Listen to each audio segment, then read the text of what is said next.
వి gold trusted gold buyers మీరు తాకట్టు పెట్టిన బంగారాన్ని విడిపించి ఈ రోజు ఉన్న మార్కెట్ ధరకు కొనబడను 7771077720.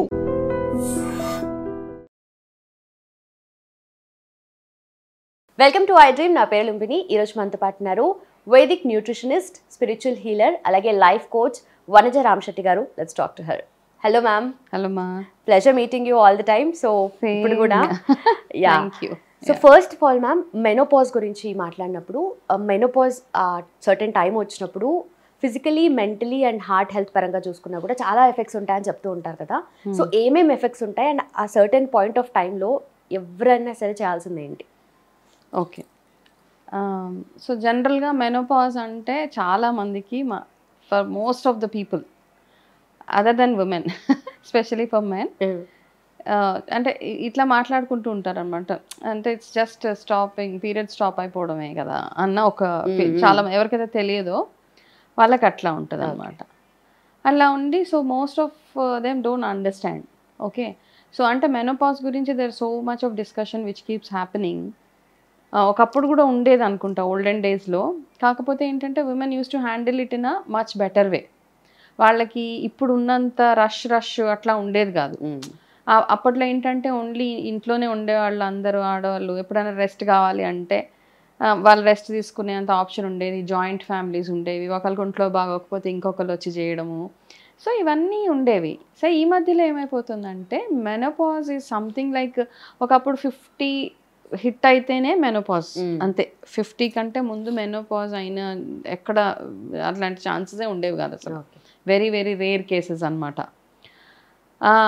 ఇప్పుడు ఏమైపోతుందంటే రకరకాల రీజన్స్ వల్ల, లైఫ్ స్టైల్లో మార్పుల వల్ల అవ్వచ్చు, పీసీఓడి ఇష్యూస్ కావచ్చు, ఇంకా చాలా ఉన్నాయి. మన ఫుడ్ హ్యాబిట్స్, లైఫ్ స్టైల్లో వీటి వల్ల మెనోపాజ్ ప్రీపోన్ అయిపోతుంది అనమాట. ఓకే, ఇంకా చాలా ఎర్లీగా, యాజ్ ఎర్లీ ఒకప్పుడు కొన్ని ఇయర్స్ వరకు 40 నుంచి మెనోపాజ్ అనేవాళ్ళు. పాతకాలంలో 50 తర్వాత 40, ఇప్పుడైతే 35 కూడా వచ్చేసింది. 35 people there are a lot of women who had their menopause at 35. So అట్లా ఉన్నప్పుడు ఏంటంటే ఆ 35 అప్పుడు చాలామంది ఏంటంటే ఒక పీరియడ్ స్టాప్ అయిపోవడం. కాకపోతే అక్కడ మనం చాలామంది అర్థం చేసుకోవాల్సింది ఏంటంటే, ఇప్పుడు మెనోపాజ్ వస్తే ఏం చేయాలి, ఏం చేయకూడదు అంటే కూడా ఉన్న చుట్టుపక్కల ఉన్న వాళ్ళందరూ అర్థం చేసుకోవాలి. ఎస్పెషల్లీ ఫర్ ఎవరికైతే ఆడవాళ్ళకి ఇంట్లో మగపిల్లలే ఉంటారు, వాళ్ళకి ఆడపిల్లలు ఉండరు, వాళ్ళకి చాలా డిఫికల్టీ ఉంటుంది పాపం. వాళ్ళ ప్రాబ్లం చెప్పుకోలేరు, ఎవరు అర్థం చేసుకునే వాళ్ళు ఉండరు. మెనోపాజ్ నాకు ఇలా ఇరిటేషన్ అవుతుంది అంటే they don't understand only. So this is for all the boys and men who don't understand what exactly happens for women. వాళ్ళు ఎప్పుడైతే మెనోపాజ్ గో త్రూ అవుతున్నారో ఒకటి ఏమవుతుందంటే వాళ్ళ హార్మోన్ లెవెల్స్ అన్ని, వైటల్ హార్మోన్స్ ఏవైతే ఉంటాయో like your oestrogen, testosterone, progesterone, ఇవన్నీ ఏమవుతాయంటే డ్రాప్ అయిపోయినప్పుడు కార్టిజాల్ లెవెల్ హైక్ అయిపోతుంది. అట్లా అయినప్పుడు ఏమవుతుందంటే నిద్ర పట్టదు ఆడవాళ్ళకి. First thing, they can't sleep, anxiety వచ్చేస్తూ ఉంటుంది, హాట్ ఫ్లాషెస్ అవుతూ ఉంటాయి. Cortisol is a stress hormone. So అది రైజ్ అయినప్పుడు ఏమవుతుంది, మనకి సడన్గా 2:30, 3 o'clock ఇట్లా మెలకు వచ్చేస్తుంటుంది. యూ కాంట్ స్లీప్ అనమాట. బాగా అలసిపోతారు త్రూ అవుట్ ద డే. మీరు అలసిపోయి ఉన్నా కానీ అరౌండ్ 2:30 ఆ టైం కల్లా మెలకు వచ్చేస్తుంది, మీకు నిద్ర పట్టదు, ఎర్లీగా లెగిసిపోతున్నారు. చాలామంది ఏంటంటే నువ్వు ముసల్దానం అయిపోతున్నావు, ఎందుకు తొందరగా లెగిస్తున్నావు, ఇట్లాంటివన్నీ అంటూ ఉంటారు అనమాట. ఇవన్నీ కామెంట్లు వెనకాల మనం వినాల్సిన సిచ్యువేషన్ వస్తుంది ఆ ఏజ్లో. ఇవన్నీ ఒక ఎత్తు అయితే నిద్ర పట్టకపోవడము, యాంగ్జైటీ, స్ట్రెస్, ఇరిటేషన్, ఫ్రస్ట్రేషన్, ఏం చేయబుద్ధి అవ్వకపోవడం, ఇవన్నీ ఒక సెట్ ఆఫ్ ఇష్యూస్ అయితే, సెకండ్ సెట్ ఆఫ్ ఇష్యూస్ ఏంటంటే విత్ ఫిజికల్ అపియరెన్స్ అనమాట. హెయిర్ లాస్ ఉంటుంది, డ్రై స్కిన్ అయిపోతూ ఉంటుంది, బోన్స్ వీక్ అయిపోతూ ఉంటాయి, బెల్లీ దగ్గర ఫ్యాట్ ఎక్కువ అక్యుములేట్ అయిపోతూ ఉంటుంది, బెల్లీ ఫ్యాట్ టూ మచ్గా అక్యుములేట్ అయిపోతూ ఉంటుంది. ఇవన్నీ ఒకటి లోపల మనకి హార్మోన్ లెవెల్లో అయ్యే ఇంబ్యాలెన్సెస్ ఒకటి, ఎక్స్టర్నల్గా మన అపియరెన్స్, హెయిర్ లాస్ సివియర్గా అయిపోతూ ఉంటుంది, బ్రిటిల్ నెయిల్స్ అయిపోతూ ఉంటాయి, డ్రై స్కిన్ అయిపోతూ ఉంటుంది, బోన్స్ వీక్ అయిపోతూ ఉంటాయి. ఇవన్నీ అయిపోతున్నప్పుడు మన అపియరెన్స్, కొంతమందికి ఇట్లా పిగ్మెంటేషన్ ఇట్లా ఫుల్ బ్లాక్ అయిపోతూ ఉంటుంది, చీక్స్ మీద, ముక్కు మీద అట్లా వచ్చేస్తూ ఉంటుంది అనమాట. సో ఏమవుతుందంటే this phase of life for a women is very difficult.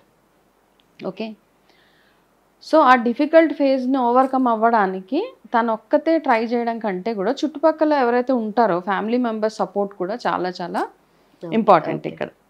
So ఏం చేస్తాం సపోర్ట్ అంటే మీరు వెళ్ళి ఏం చేయలేరు. ఓన్లీ ఎవరికైనా మనం ఏదైనా హెల్త్ ఇష్యూస్ ఉన్న వాళ్ళకి మనం సపోర్ట్ చేయాలి అనుకుంటే ఓన్లీ త్రూ అవర్ మాటల వల్ల వాళ్ళకి కొంచెం రెస్ట్ ఇచ్చి వాళ్ళు చేసే పనులు మనం హ్యాండిల్ చేయడం తప్పిస్తే బియాండ్ దట్ మనం ఏం చేయలేం.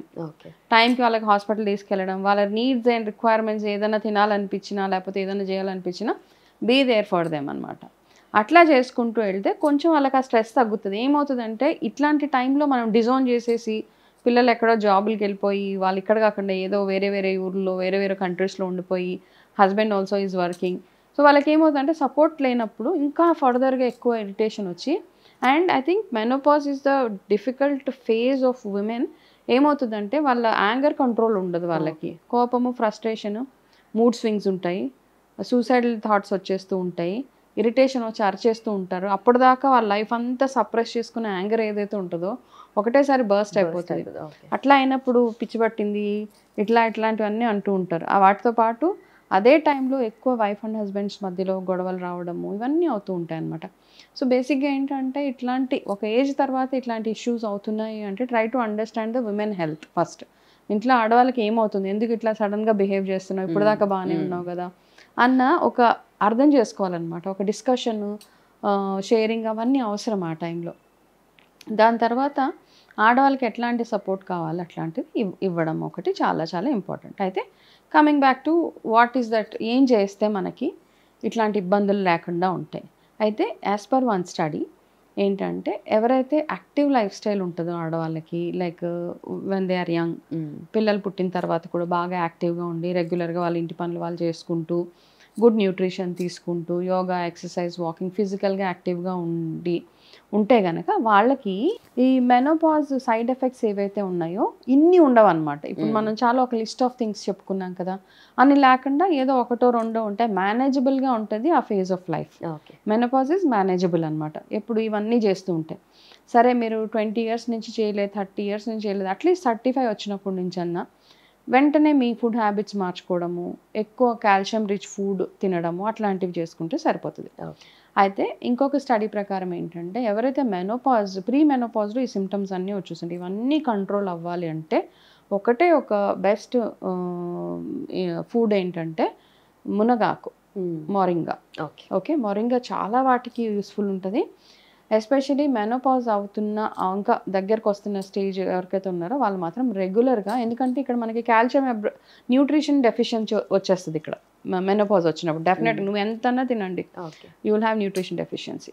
సో ఆ డెఫిషియన్సీ రాకుండా ఉండాలి అంటే కనుక మునగాకుని మీరు రెగ్యులర్గా మీ డైలీ ఫుడ్లో, if not daily at least 3 times a week ఏదో ఒక ఫామ్లో మొరింగాని తీసుకొని చపాతీలో వేసుకుంటారా, పప్పులో వేసుకుంటారా, తాలింపులో వేసుకుంటారా, లేకపోతే ఓన్లీ పౌడర్ తీసుకొని తాగుతారా, what ever it is, make sure that మీరు మొరింగా తినడానికి ట్రై చేయండి ఇఫ్ ఇట్ సూట్స్ యూ అనమాట. That's one of the thing. దాంతోపాటు మీరు చేయాల్సింది ఏంటంటే ఎక్కువగా నట్స్, సన్ఫ్లవర్ సీడ్స్, నట్స్ ఇవన్నీ తింటూ కెఫైన్ ఇంటేక్ కానీ టీ, కాఫీస్ అవి తగ్గించడము, ఇంకా ఇంకా ఇంపార్టెంట్గా స్వీట్ ఇంటేక్ ఎంత తగ్గిస్తే చాలా రోగాలకి అదొక, అంటే ఈ మెనోపాజ్ స్టేజ్లో కూడా మీరు ఎంత స్వీట్ ఇంటేక్ ఎంతగా తగ్గిస్తే, బికాజ్ ఆ టైంలోనే మీకు ఎక్కువ డయాబెటీస్, బీపీ అవన్నీ వచ్చేసే అవకాశాలు కూడా ఎక్కువగా ఉన్నాయి. కాబట్టి సాల్ట్ అండ్ షుగర్ ఈ రెండు ఎప్పటికైనా మనకి ఎనిమీజే.